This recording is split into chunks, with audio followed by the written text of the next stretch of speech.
Ever wish you could sound like truly fluent in Italian? Not just like you're reading from a phrase book, you know? Music to my ears. You're hitting on something really key there. Well, today's deep dive is all about unlocking that next level. We're going to tackle a challenge I bet everyone learning Italian has faced. How do you say how long something takes? Oh, you're right on the money with this one. It seems so simple at first. But even people who've been speaking Italian for a while, they trip up on these verbs because it's not just grammar, it's about how Italians think about time, you know? Okay, so which verbs are giving us trouble today? Lay it on me. We're going to be dissecting ci vuole and metterci. They both have to do with time, how long something takes, but they each have their own personality, let's say. Ooh, I like where this is going. So it's not just about getting the grammar right, it's about choosing the expression that sounds natural. Exactly, and that's what makes you sound truly fluent. It's all about those subtle nuances. But before we dive into the nitty-gritty, there's a bit of a misconception I want to clear up.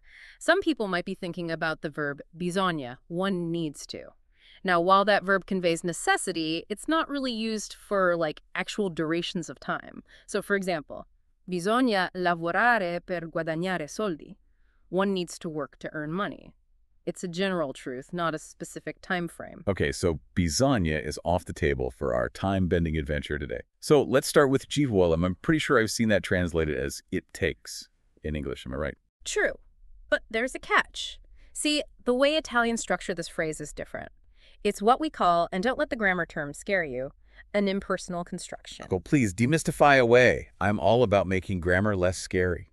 Basically, with ci vuole, there's no specific subject doing the taking. It's not I take, or you take, or even the cake takes. It's more like time itself is in charge. Think of it like this. It takes 20 minutes to bake a cake. Right. So the focus there is on the duration, not who's doing the baking. You'd say, ci vuole 20 minuti. And that's like our little time marker signaling that we're talking about duration. That's a really helpful way to think about it. So ci vuole is perfect for when we're talking about like a general amount of time that's needed for something. You got it. And here's a little bonus tip for you. Ci vuole isn't just about time. Italians use it to talk about, like, qualities or characteristics needed for something too. Wait, really? Give me an example. This is already blowing my mind. Okay, so let's say someone's trying to learn a new language. Always a good idea. You could say, ci vuole pazienza, meaning it takes patience. So see how it's not really a measurable duration, but a quality. That is so cool. I'm already starting to see how like mastering these little verbs can really unlock a whole deeper level of understanding how Italians express themselves. Absolutely. And we're just getting started. Let's move on to metterci, which, unlike ci vuole, which is impersonal, metterci is all about you. How long you personally take to do something. It's about your effort, your personal experience of time. Okay, so this is more like saying it takes me this long. It's like more personal. Yeah. About individual effort. You got it. You're getting it. Yeah. So imagine you're telling a friend how long it takes you to get to work. You could say, ci metto un'ora per arrivare in ufficio.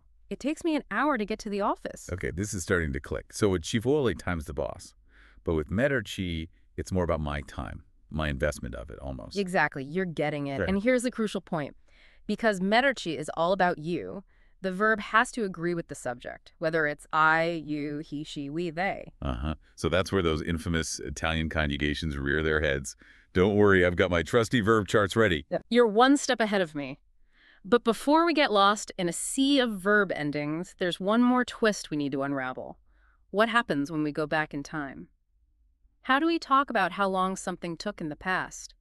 Both ci vuole and metterci have a few tricks up their sleeves when we start talking about the past. Benvenuti back, everyone, for part 2 of our Italian verb extravaganza. Last time we were getting to grips with ci vuole and metterci in the present tense, but now get ready to fire up your time machines because we're going back to the past. And as you might expect, Italian verbs, well, they don't always follow the straightest path when it comes to the past tense. But don't worry, we'll be your trusty guides through this grammatical jungle. So let's rewind. If we're talking about how long something took, how do our verbs change? Let's start with ci vuole. Remember how it's impersonal in the present, no specific subject doing the taking. Right, like time itself is the boss. Exactly. Now, in the past tense, ci vuole needs a little help from its friend essere, to be. But here's where things get a little spicy. Essere has to agree with the amount of time we're talking about. not the subject. Hold on. So we're making the verb agree with time itself now? This is getting seriously philosophical. It's like Italian grammar is giving time the ultimate respect. Okay, so let's say it took 2 hours to do something. Do or, that's plural, right? Oh, So right. instead of ci vuole 2 ore, you'd say ci sono volute 2 ore. It took 2 hours. Wow. So the verb is literally like dancing to the rhythm of time. That's kind of a fun way to think about it. Okay, so ci vuole gets a bit of a makeover in the past, partnering up with essere and agreeing with the time. What about metterci? Does it get a similar costume change? Metterci is a little more straightforward when we go back in time. It just uses the helper verb avere, to have. And luckily for us, avere doesn't care about agreeing with time. It follows its regular conjugation patterns. Okay. Phew. That's a relief. So how would we say it took me 2 hours using metterci in the past? You would say ci ha messo 2 ore. Ci ho messo 2 ore. Got it. So even in the past with metterci, the focus is still on my personal experience of that time. Exactly. And to really make this stick, let's compare how they both work in a sentence. Okay, imagine you've just spent hours slaving away, making the most amazing meal. You could say, ci sono volute 3 ore per preparare la cena. It took 3 hours to prepare dinner, using ci vuole to emphasize just how long that delicious dinner took. So that's like saying, dinner's at 8, everyone, but be prepared to wait 3 hours. Chuckles. Right. Now, if you wanted to emphasize your effort, your blood, sweat, and tears that went into making this culinary masterpiece, you'd use metterci. You'd say, ci ho messo 3 ore per preparare la cena. So it still means it took 3 hours to prepare dinner, but you're highlighting your personal investment of time, your effort. Man, I'm really starting to appreciate the subtle but like powerful differences between these two little verbs. It's like they each give us a totally different perspective on how time works. But I have a feeling we're not quite done yet, are we? You know me too well. We've covered how to express duration in the present and the past, but volerci and metterci have even more tricks up their sleeves, and trust me, they're worth learning if you want to truly unlock the magic of these verbs. All right, amici, welcome back for the grand finale of our Italian verb adventure.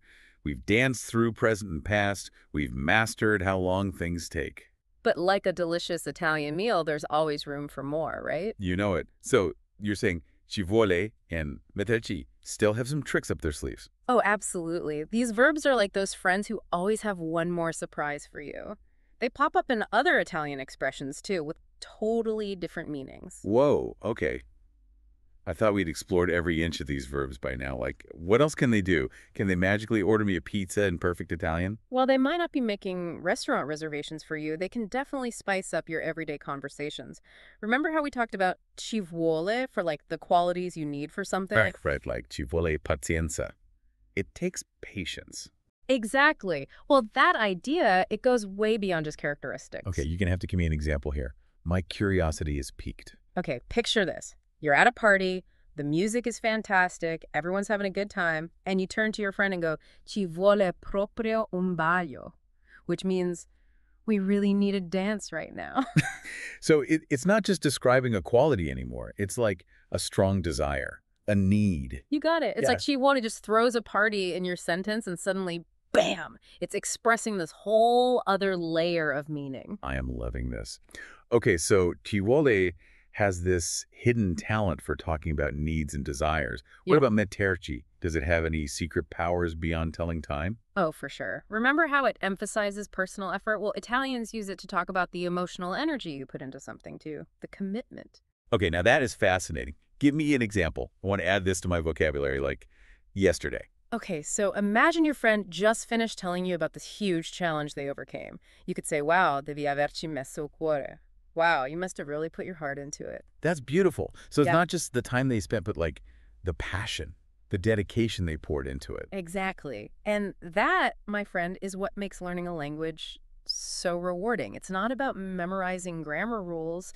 It's about unlocking these little secrets, these beautiful ways that Italians express themselves. I could not agree more.